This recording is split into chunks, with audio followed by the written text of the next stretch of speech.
Brought to you by Vigor, co-powered by Sensodyne and Vimal. ಬಾಯಲ್ಲಿ ಹೇಳಿ ಕೇಸರಿ. Associate sponsor Ultratech Cement. Co-sponsored by Saptagiri NPS University.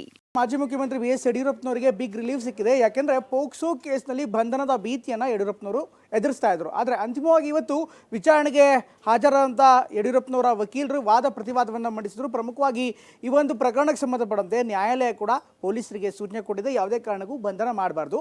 ಅದೇ ರೀತಿ ಯಡಿಯೂರಪ್ಪನವರು ಕೂಡ ಈ ತನಿಖೆಗೆ ಸಂಬಂಧಪಟ್ಟಂತೆ ಸಹಕರಿಸಬೇಕು ಅನ್ನುವಂಥ ಸೂಚನೆ ಕೊಟ್ಟಿದೆ. ಆ ಮಟ್ಟಿಗೆ ಯಡಿಯೂರಪ್ಪನವರು ಸದ್ಯಕ್ಕೆ ಬಂಧನದಿಂದ ಪಾರಾಗಿದ್ದಾರೆ.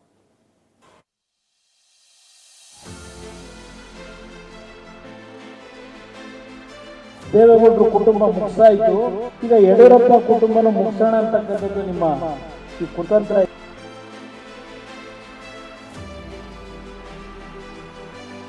ಪೋಕ್ಸೋ ಪ್ರಕರಣದಲ್ಲಿ ಮಾಜಿ ಸಿಎಂ ಯಡಿಯೂರಪ್ಪಗೆ ಬಿಗ್ ರಿಲೀಫ್ ಸಿಕ್ಕಿದೆ. ಬಂಧನದ ಸುಳಿಯಲ್ಲಿ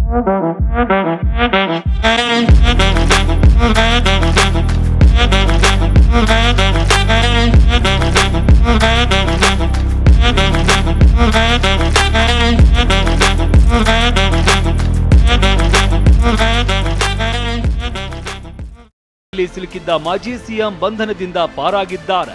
ನಿನ್ನೆಯಷ್ಟೇ ಬೆಂಗಳೂರಿನ 1ನೇ ತ್ವರಿತಗತಿ ನ್ಯಾಯಾಲಯ ಬಿಎಸ್ವೈ ವಿರುದ್ಧ ಅರೆಸ್ಟ್ ವಾರೆಂಟ್ ಹೊರಡಿಸಿತ್ತು.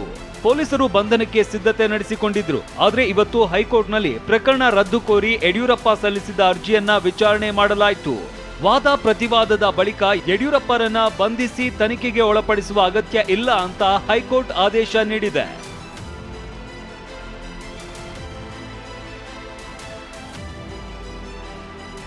ಪೋಕ್ಸೋ ಪ್ರಕರಣದಲ್ಲಿ ಯಡಿಯೂರಪ್ಪರನ್ನ ಬಂಧಿಸದಂತೆ ಹೈಕೋರ್ಟ್ ಆದೇಶ ನೀಡಿದೆ.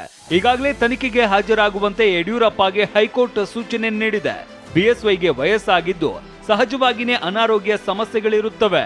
ಹೀಗಾಗಿ ಜೂನ್ 17ರಂದು ಹಾಜರಾಗುವುದಾಗಿ ಯಡಿಯೂರಪ್ಪ ಉತ್ತರಿಸಿದ್ದಾರೆ. ಹೀಗಾಗಿ ಬಂಧಿಸಿ ತನಿಖೆ ಮಾಡುವ ಅಗತ್ಯ ಇಲ್ಲ ಅಂತ ಹೈಕೋರ್ಟ್ ಆದೇಶ ನೀಡಿದೆ.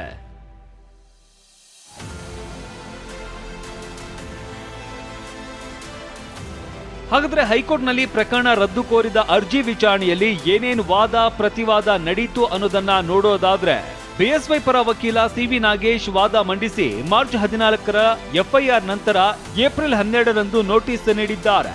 ಪೊಲೀಸರು ಏನ್ ಮಾಡಿದ್ದಾರೆ ಅಂತ ತಿಳಿದಿಲ್ಲ. 41A ನೋಟಿಸ್ ಬಳಿಕ ಹಾಜರಾದವರನ್ನ ಬಂಧಿಸುವಂತಿಲ್ಲ. ಸುಪ್ರೀಂ ಕೋರ್ಟ್ ತೀರ್ಪು ಉಲ್ಲಂಘನೆ, ನ್ಯಾಯಾಂಗ ನಿಂದನೆಯಾಗಿದೆ. ಜೂನ್ 17ರಂದು ಹಾಜರಾಗುವುದಾಗಿ ಪೊಲೀಸರಿಗೆ ಉತ್ತರ ನೀಡಿದ್ದೇವೆ ಅಂದ್ರು. ಇನ್ನು ಎಜಿ ಶಶಿಕಿರಣ್ ಶೆಟ್ಟಿ ವಾದ ಮಂಡಿಸಿ ಜೂನ್ 12ರಂದು ಹಾಜರಾಗುವಂತೆ ನೋಟಿಸ್ ನೀಡಲಾಗಿತ್ತು. ಮೊಬೈಲ್ನಲ್ಲಿ ಇದ್ದ ವಿಡಿಯೋ, ಧ್ವನಿ ಪರೀಕ್ಷೆ ನಂತರ ನೋಟಿಸ್ ನೀಡಲಾಗಿದೆ. ಹಾಜರಾಗದ ಕಾರಣಕ್ಕೆ ಬಂಧನದ ವಾರೆಂಟ್ ಪಡೆಯಲಾಗಿದೆ ಅಂದ್ರು. ಈ ವೇಳೆ ನ್ಯಾಯಮೂರ್ತಿ ಕೃಷ್ಣ ಎಸ್ ದೀಕ್ಷಿತ್ ಪ್ರಕರಣ ರದ್ದು ಕೋರಿದ್ದ ಅರ್ಜಿಯಲ್ಲಿ ಸರ್ಕಾರಕ್ಕೆ ನೋಟಿಸ್ ನೀಡಿದೆ. ಸಿಆರ್ಪಿಸಿ 41A ಅಡಿಯಲ್ಲಿ ಮಾರ್ಚ್ 28ರಂದು ಪೊಲೀಸರು ನೋಟಿಸ್ ನೀಡಿದ್ರು.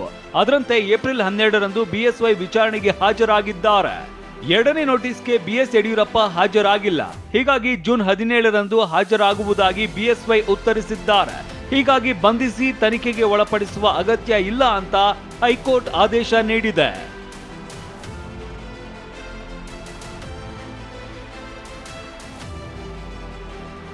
ಇನ್ನು ಎಚ್.ಡಿ. ದೇವೇಗೌಡ ಕುಟುಂಬ ಮುಗಿಸಿ ಆಯ್ತು, ಯಡಿಯೂರಪ್ಪ ಬಂಧನಕ್ಕೆ ಕುತಂತ್ರ ಮಾಡ್ತಾ ಇದ್ದೀರಿ ಅಂತ ಸರ್ಕಾರದ ವಿರುದ್ಧ ಕೇಂದ್ರ ಸಚಿವ ಎಚ್.ಡಿ.ಕೆ ವಾಗ್ದಾಳಿ ನಡೆಸಿದ್ದಾರೆ.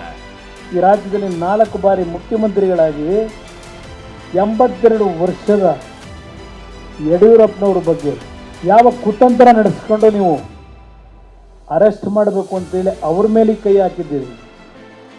ದೇವೇಗೌಡರು ಕುಟುಂಬ ಮುಗಿಸಾಯಿತು, ಈಗ ಯಡಿಯೂರಪ್ಪ ಕುಟುಂಬನ ಮುಗಿಸೋಣ ಅಂತಕ್ಕಂಥದ್ದು ನಿಮ್ಮ ಈ ಕುತಂತ್ರ ಇದೆಯಲ್ಲ. ಮುಂದಿನ ದಿನ ಈ ರಾಜ್ಯದಲ್ಲಿ ಕಾಂಗ್ರೆಸ್ಸು ಸಂಪೂರ್ಣ ಸರ್ವನಾಶ ಆಗೋದನ್ನ ಯಾರು ತಪ್ಪಿಸಲಿಕ್ಕೆ ಸಾಧ್ಯ ಇಲ್ಲ. ಒಟ್ಟಾರೆಯಾಗಿ ಪೋಕ್ಸೋ ಪ್ರಕರಣದಲ್ಲಿ ಬಂಧನದ ಭೀತಿಯಲ್ಲಿದ್ದ ಮಾಜಿ ಸಿಎಂ ಯಡಿಯೂರಪ್ಪಗೆ ಬಿಗ್ ರಿಲೀಫ್ ಸಿಕ್ಕಿದೆ. ಮುಂದೆ ಅದು ಹೇಗೆ ವಿಚಾರಣೆ ನಡೆಯುತ್ತೋ ಕಾದು ನೋಡಬೇಕಿದೆ. Ramesh, TV9 Bengaluru. Brought to you by Vigor, co-powered by Sensodyne and Vimal. ಬಾಯಲ್ಲಿ ಹೇಳಿ ಕೇಸರಿ. Associate sponsor Ultratech Cement. Co-sponsored by Saptagiri NPS University.